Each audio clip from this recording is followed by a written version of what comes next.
कैमरे के स्क्रीन में ये जो आपको शख्स दिख रहा है, दरअसल इसका पूरा नाम अमन शुक्ला है। अपराध जगत का बेताज बादशाह अमन शुक्ला हुआ करता था। एक दौर में अमन शुक्ला अमन सर के नाम से जाना जाता था। होनहार छात्र था और अमन सर नालंदा के छात्रों के बीच काफी लोकप्रिय थे। लेकिन एक शिक्षक से बैंक डकैत तक के बनने की कहानी आज आपको हम रूबरू कराएंगे। यानी 2018 का वो साल था जब अमन सर मुजफ्फरपुर से पटना आते हैं और उसके बाद अपराध जगत में बेताज बादशाह बनते।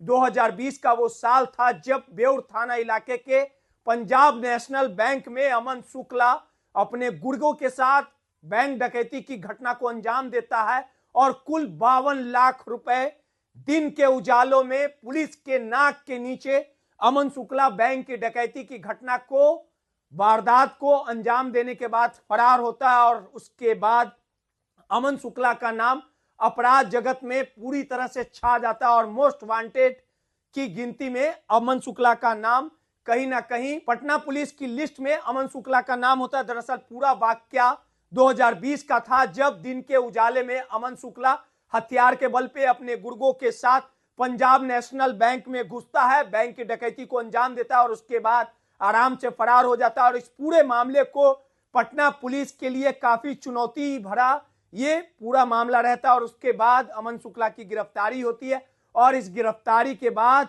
पटना पुलिस अमन शुक्ला को पटना के बेउर जेल में भेजती है। कुल 5 साल पटना के बेउर जेल में रहने के बाद साल 2025 के जून महीने में अमन शुक्ला जेल से बाहर आता और उसके बाद अपना नया धंधा फिर से वो सिक्योरिटी का शुरू करता है। और इसी दौरान कई महीनों से इस व्यवसाय से अमन शुक्ला जुड़ा हुआ था। लेकिन कुछ दिनों पूर्व पत्रकार नगर इलाके में अमन शुक्ला की हत्या उस समय कर दी गई जब अमन शुक्ला अपनी पत्नी और बच्चे का इलाज कराने के लिए डॉक्टर के पास जा रहा था। तभी पहले से रेकी कर रहे शूटरों ने अमन शुक्ला की हत्या कर दी और इस पूरे गोलीबारी में अमन शुक्ला की मौत मौके पर ही हो गई। अब इस पूरे मामले को लेके अमन शुक्ला की मर्डर मिस्ट्री को पटना पुलिस सुलझाना चाहती है। यानी पटना के एसएसपी कार्तिकेय शर्मा ने एक एसआईटी टीम का गठन किया गया और इस एसआईटी टीम गठन के माध्यम से पुलिस 3 एंगलों पे अमन शुक्ला की हत्या की गुत्थी सुलझाना चाहती है। पहला एंगल पुरानी रंजिश। अमन शुक्ला जब 2020 में पंजाब नेशनल बैंक में लूट की घटना को अंजाम दिया था और उसके बाद जब वो बेउर जेल चला गया था और बेउर जेल के दौरान उसके कई कैदियों से झड़प भी हुई थी। पुलिस लगातार उसके आपसी रंजिश वाले जानी दुश्मनों को भी खंगाल रही है कि आखिर पुरानी रंजिश में कहीं अमन शुक्ला की हत्या तो नहीं की गई। और दूसरे बड़े एंगल की बात कर ली जाए तो दूसरे बड़े एंगल में अमन शुक्ला की पत्नी नेहा शुक्ला संदिग्ध कहीं ना कहीं सवालों के घेरे में। यानी जिस समय अमन शुक्ला की सरेआम देर शाम हत्या की गई, 4 की संख्या में 2 बाइक पर मौजूद अपराधियों ने पहले रेकी किया। लाइनर की भूमिका में भी एक अपराधी था और अंधाधुंध 4 फायरिंग करके अपराधियों ने घटना को अंजाम दिया। आखिर इन शूटर को किसने हायर किया था? कहीं बेउर जेल से तो हत्या की साजिश नहीं रची गई थी। और इस पूरे प्रकरण में नेहा शुक्ला जो अमन शुक्ला की पत्नी है वो भी सवालों के घेरे में है। प्रेम प्रसंग का मामला लगातार इस तरह की बातें सामने आ रही है। यानी नेहा शुक्ला के भी सीडीआर को पटना पुलिस ने खंगाला है और सीडीआर के माध्यम से अपराधियों तक पहुंचने के लिए लगातार पटना पुलिस प्रयासरत है। और तीसरे बड़े एंगल की बात कर ली जाए तो तीसरा बड़ा एंगल जो सामने आया है, जिस व्यवसाय से अमन शुक्ला जुड़ा था, आखिर उस व्यवसाय में किसी से झड़प तो नहीं हुई थी। ये तमाम 3 एंगलों से लगातार पटना पुलिस अमन शुक्ला के हत्यारों तक पहुंचना चाहती है। और अमन शुक्ला जब पंजाब नेशनल बैंक के डकैती के मामले में 5 सालों तक पटना के बेउर जेल में बंद रहा तो पूर्व जेलर के साथ भी इसका अच्छा साठगांठ रहा। और जैसे ही ये जेल से निकला उसके बाद कैसे एक साजिश के तहत इसकी हत्या की गई और इन शूटरों के नजदीक लगभग लगातार पुलिस पहुंच गई है। कैमरे के फ्रेम में देखिए कि किस प्रकार से सीसीटीवी कैमरे में लगातार वारदात की हर वो घटनाक्रम की जो घटनाक्रम की जो तस्वीरें हैं वो कैद हुई है और किस प्रकार से 4 की संख्या में अपराधियों ने 4 गोली मारने के बाद आराम से फरार हो गए। लगातार नेहा शुक्ला और बेउर जेल में भी कई अपराधियों से पुलिस ने पूछताछ किया है, कई लोगों को हिरासत में लिया है और इस पूरे मामले को लेके ईस्ट एसपी परिचय कुमार ने कहा है कि जल्द ही मामले का खुलासा हो जाएगा। 6:10 पे पत्रकार नगर थाना क्षेत्र में विद्यापुरी पार्क के पास एक घटना घटित हुई, जहां एक व्यक्ति को 2 अपराध कर्मियों के द्वारा गोली मारी गई। उसके बाद उनको इलाज के लिए स्थानीय लोग और उनके वाइफ के द्वारा अस्पताल ले जाया गया, जहां इलाज के क्रम में उनकी मृत्यु हो गई। अभी तक यह निकल कर आया है कि जिस व्यक्ति की हत्या हुई है उनका नाम अमन शुक्ला है।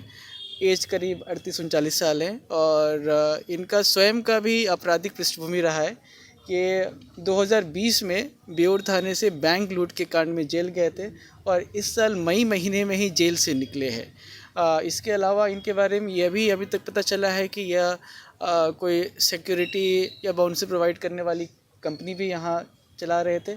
यहाँ पत्रकार नगर में ये लगभग रोज़ ही आया करते थे। इनके बेटे को जब जो अभी तक पता चला है उसके हिसाब से ऑटिज़म है। ऑटिज़म के लिए ये किसी डॉक्टर के यहाँ थेरेपी करा रहे थे। इसी क्रम में आज ये बाइक पे अपने फैमिली के साथ थे। इतने में 2 अपराध कर्मी पीछे से बाइक से आते हैं और क्लोज रेंज से इन पे फायर करते हैं और उसके बाद इलाज के क्रम में इनकी मृत्यु हो जाती है। हम आसपास के सीसीटीवी कैमरास खंगाल रहे हैं और भी इस पे हर पहलू पे इन्वेस्टिगेशन कर रहे हैं। बहुत जल्द इसका उद्भेदन कर लिया जाएगा। अभी तक जो निकल कर आया है कि 3 गोलियां फायर की गई थी, उसमें से संभवतः 2 गोलियां उनको लगी है। घटनास्थल पे 3 खोखा बरामद हुआ है। घटनास्थल को हमने प्रिजर्व कर दिया है और एफएसएल की टीम भी बुलाई जा रही है। पत्नी से बातचीत में कारण किसी से विवाद हो या पैसा बंटवारा का? जी, घटना का कारण के संबंध में अभी कुछ भी स्पष्ट नहीं है। जो मृतक व्यक्ति है उनके पृष्ठभूमि के बारे में उनकी पत्नी और उनके रिश्तेदारों से ही अभी तक हमें पता चला है। ऐसा नहीं लग रहा है सर कि रेकी करके मारा गया है? संभव है, जैसा कि बताया जा रहा है कि यह रोज़ ही शाम को यहाँ पे आते थे अपने बेटे के इलाज के लिए, तो संभव है। और जिस तरीके से घटना को कारित किया गया है ये पूरी तरीके से प्लान मर्डर है और हम बहुत जल्द इसका उद्भेदन कितने बजे की घटना है सर? शाम के 6:10 के आसपास की। अमन शुक्ला कहाँ के? जो अभी तक निकल कर आया है कि अमन शुक्ला वैसे तो वैशाली के रहने वाले हैं, परंतु यहीं पे मीठापुर में एक अपार्टमेंट में रहा करते थे। जेल भी गए हैं पहले? जैसे मैंने बताया कि ये 2020 में एक बैंक लूट कांड में जेल में गए थे। बेउर थाने से पंजाब नेशनल बैंक की लूट हुई थी और इसमें इस साल ही मई में ये जेल से निकले हैं। हाल में भी कोई आपराधिक गतिविधि? अभी हम इस पे चेक कर रहे हैं।